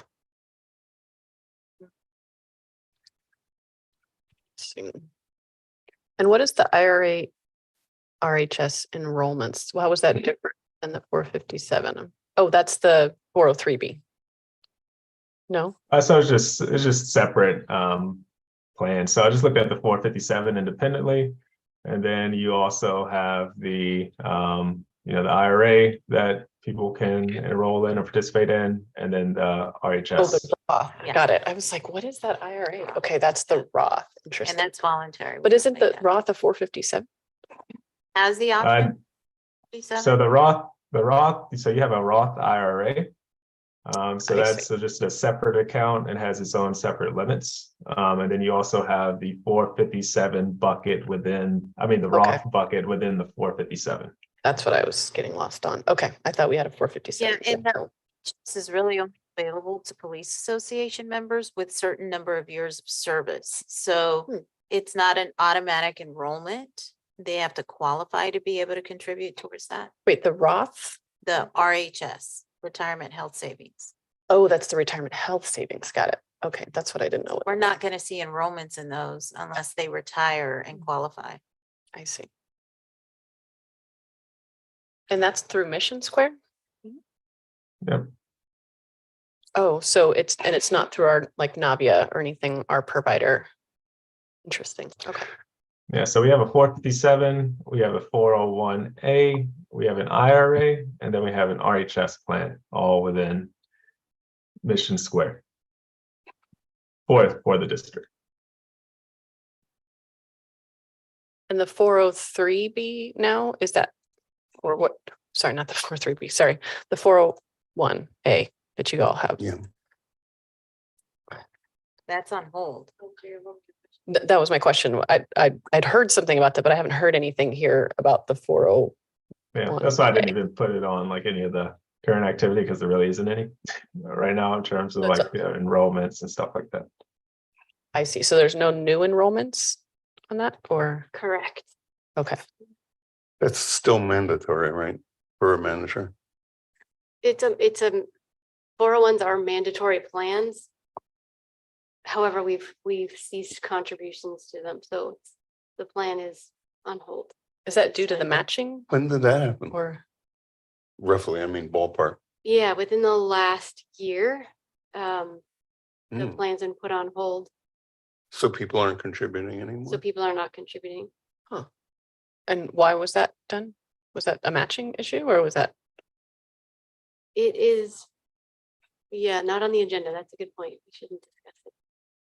I'm sorry, I didn't I'm- hear that. Oh, Wait. but it's not on the agenda, so I think maybe not a good topic for discussion. I'm just asking because we're the deferred comp committee, so I'm just trying to figure out like what happened to this other plan that I'm just not understanding. Right. We can have a discussion maybe offline, not as part of the meeting. Well, how about if we put it on the agenda for next meeting? Okay. Is that all right?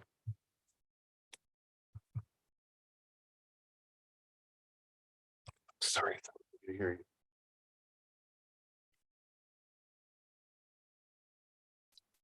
Okay. Okay, and then just so you just know some feedback that we were receiving. I know it looks like I probably just made this up because everything looks perfect, but literally that's just the responses that I got when I was looking at the surveys for Kim. So there was 8 over the last few months, and there's just some commentary. So you just know what participants are saying. It's usually good just to see the kind words that Kim receives, and we think she does a great job. So just wanted to let you all see some of that feedback too. That's really nice to see. Thank you, Helen. Alice, this is really good information, all of this, but I sort of have 2 questions. One is this something that could be sent to us on a monthly or quarterly basis? And the Yes, sir. second one is the one that to me is the best indication of the health of the plan is what percentage of eligible employees are participating in the plan. And that's the information I would really like to be getting on a monthly basis, because otherwise it's hard to know whether you're doing a good job or a bad job or what the health of the plan is. Somehow that's the one bit of information I've been trying to get for at least 2 years. And it seems like it should be not that hard to get. And I think we were going to have it something that we get every time, right? I'm not sure too, like some of these slides, can we get them as part of a packet, or because sometimes I'm looking at the slides thinking I want to be able to refer back to it. And then there's the whole email thing. So I'm not sure, like, is it become part of the minutes, or is it something that can be sent in a packet ahead of time? I was just gonna send it as a PDF after, just like the email, but if you want me to just start printing them and sending them ahead of time, just so you have like a hard copy, I could do that too. Yeah, I mean, I'm just thinking, that, not necessarily, not for you, Phyllis, no worries. But if we could just get the information, then maybe we could have it as part of the packet that we receive to review, and then at least then we'd have either time to review, or I think also just having the records of it. If it's part of the minutes, for example, then we can go back and look at these numbers and compare them, and not try to find somebody that kept it, or. PDF will be fine as long as we get it. But I really would like to get that percentage of eligible employees participating in the plan. I'll respond on that one. So I think we just need to coordinate, and when Hillis is getting this information ready, reach out and contact me, and I would need to do like a count of what our full-time employee count is at that moment in time. Like, what was it at March 31st or whatever. So I think it's just a matter of us coordinating so he can have that number as part of his presentation. But it would be really good to have that on a monthly basis. We don't really know whether what we're doing is working or not. And without that, we don't. Yeah, and it's not going to, like, the FTE count is the number of employees at the district isn't going to change that quickly. So, True. but yes, I just need to get that number at a certain point in time. To coordinate on that, or someone, in personnel or whoever, someone at the district. Yeah. Yep. Or we can look with the permissions. We can give you basic permissions, Pete. So as soon as you log into your employer login site, this is kind of what it looks like. You'll see all the plans available, and then we have available now just the plan health dashboard. So you can go by the 401A or the 457.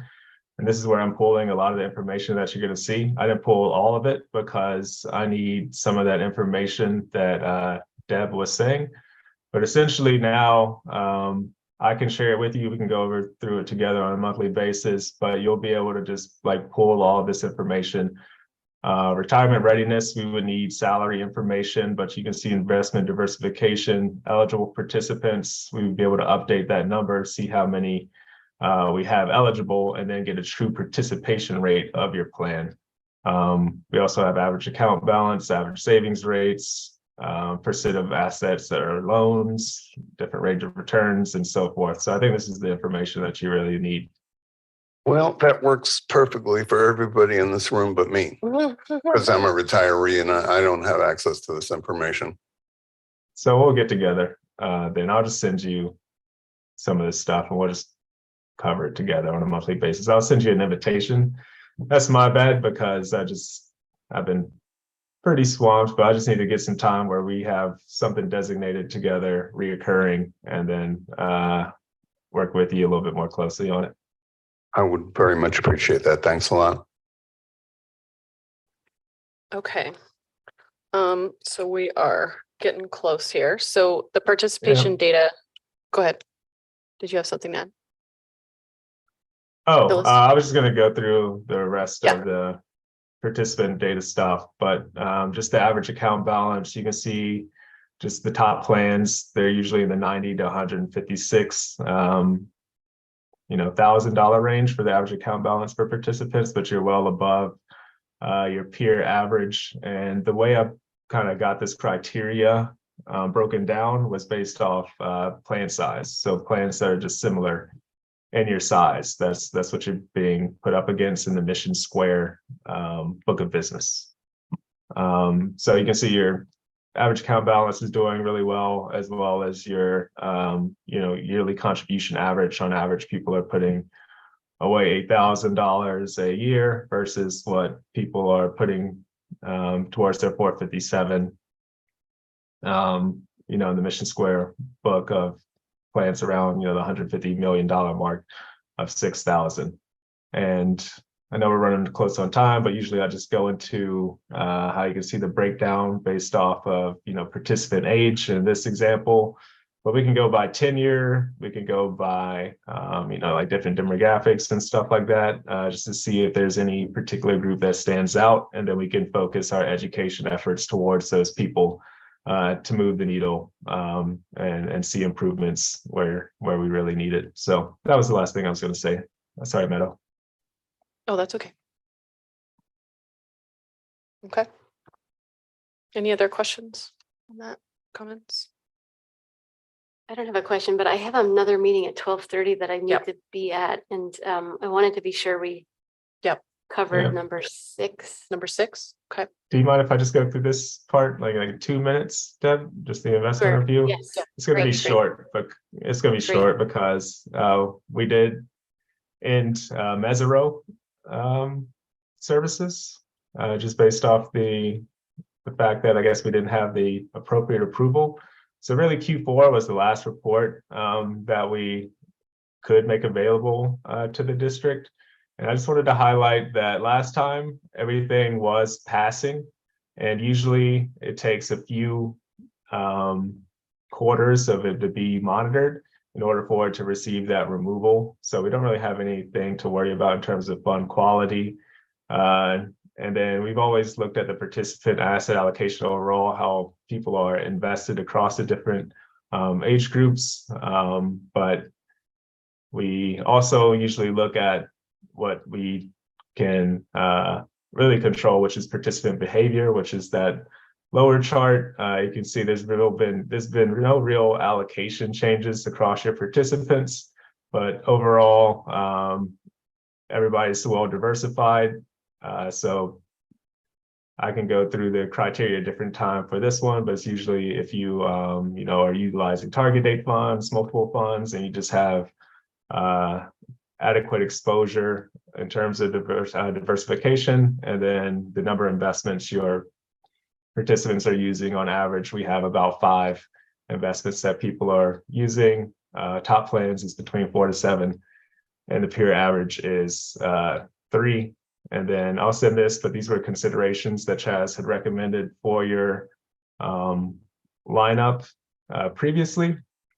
And then just to segue into what you were about to speak about, Deb, I just wanted to highlight that I've done a number of RFIs and actually one RFP over the last few months. We've retained pretty much everybody. And in terms of our fees and like the benchmarking, so I actually stole this from one of the consultants that we work with. We're significantly lower when it comes to the fees on the record keeping services. And then when we did analysis of the services itself, like what we're offering participants, there was no real drawback to the Mission Square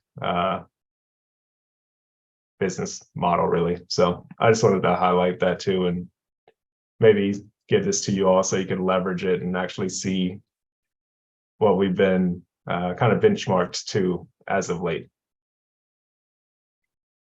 And this is from a plan that's about, I think it's a little less than y'all's. Actually, it's probably more a little north of just 100 million. So the numbers wouldn't match up exactly, but overall, we're pretty consistent, and this is how we usually compare. So just wanted to provide you a little information if it would be beneficial to what you wanted to speak about, Deb.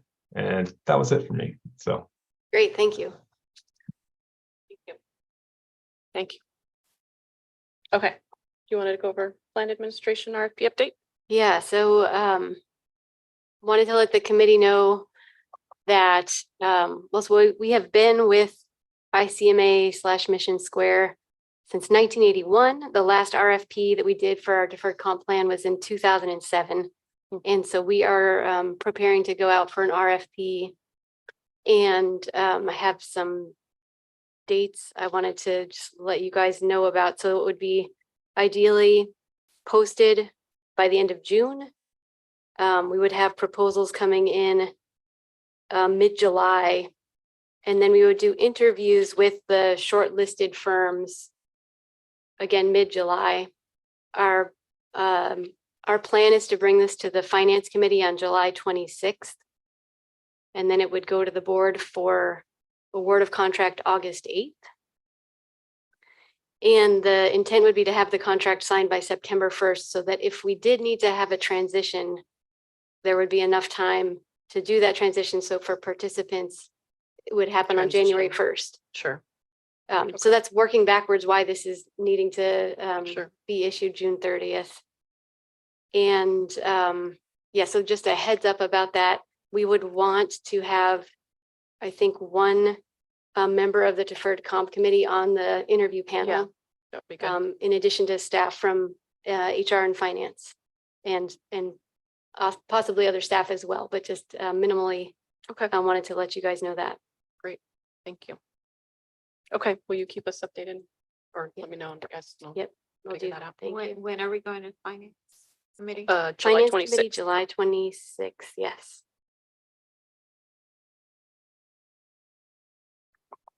Thank you. All right, look at us scooting along here. Anything else on that? Okay, great. Okay, the next item is the NAGDA conference planning. The next conference is October 8th through the 11th.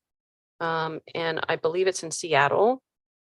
And our safety fair is on the 11th. But at least it's in Seattle, so, you know, it's not a long flight to get back if there was, you know, a need to be there.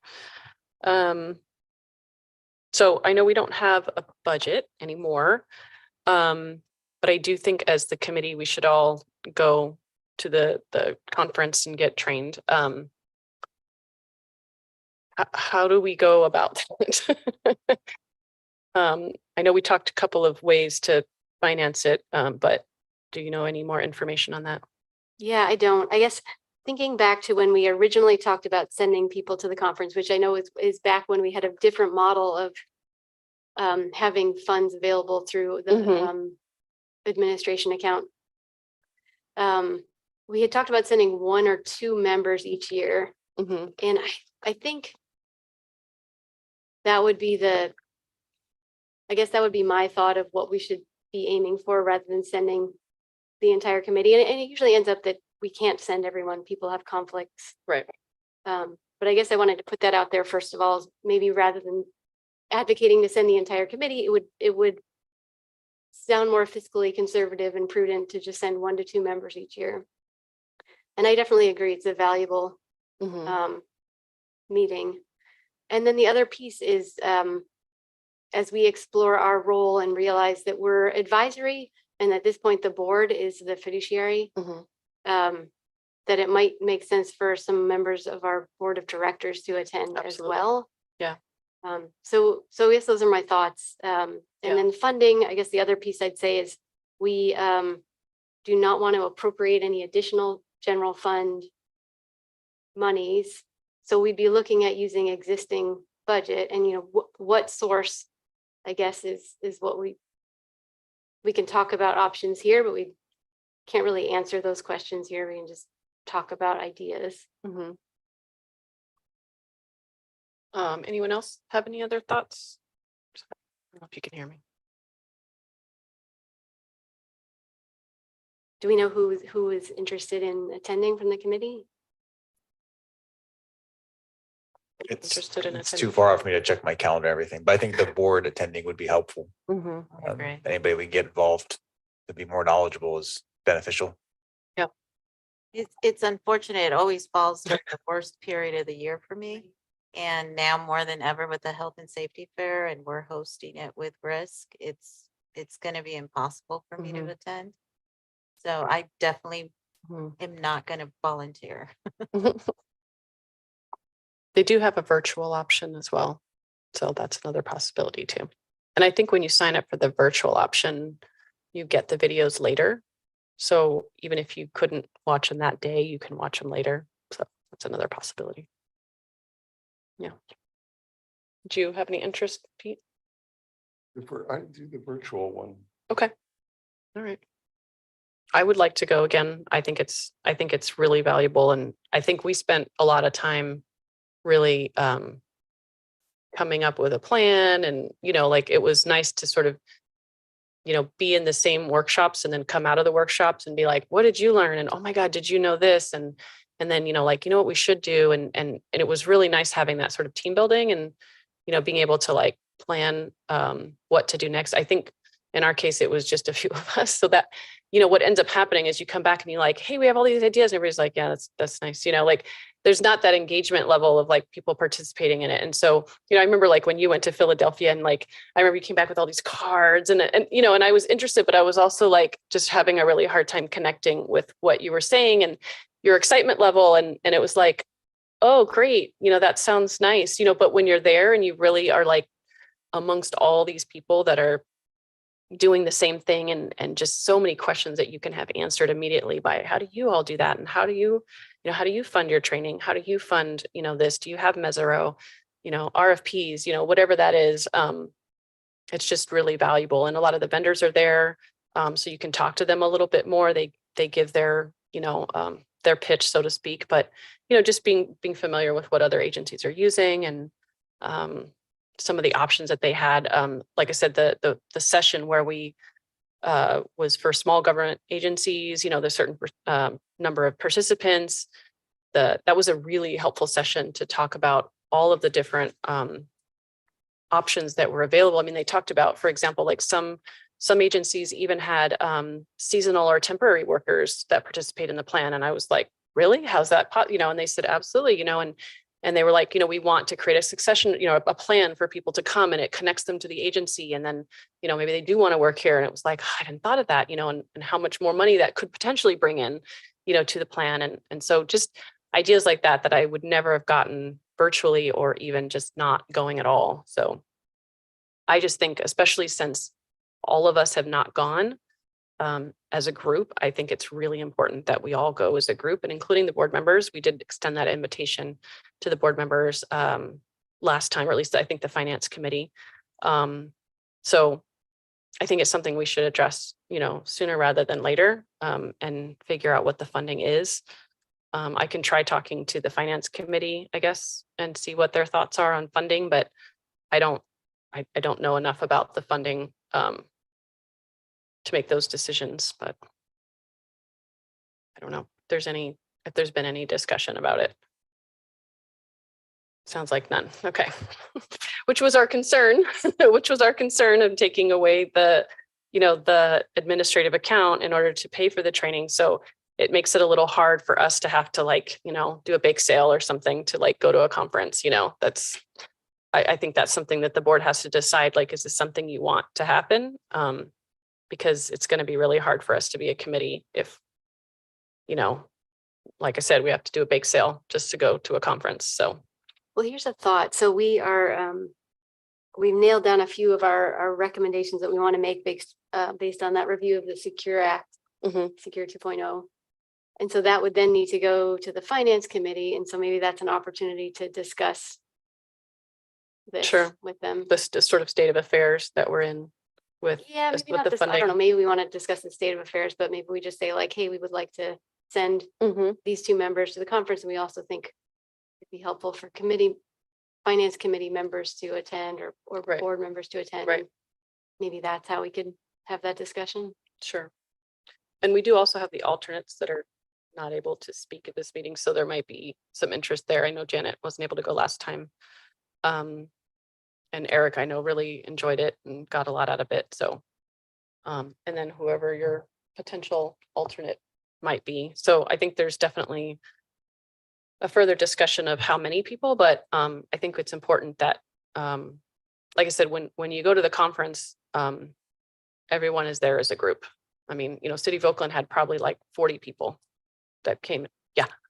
Oh yeah. Like it was like, because they had the entire team was there, you know, finance and HR and all of their representatives, all of their different employee groups, all of their, you know, union representatives, they were all there together as a group, and they ate together and they went to, you know, sessions together and they planned together. You could see them moving around the conference as a group. And I think for us, you know, I know speaking for myself, but like for me, when I was with Ben and Eric, it was nice to have other people there.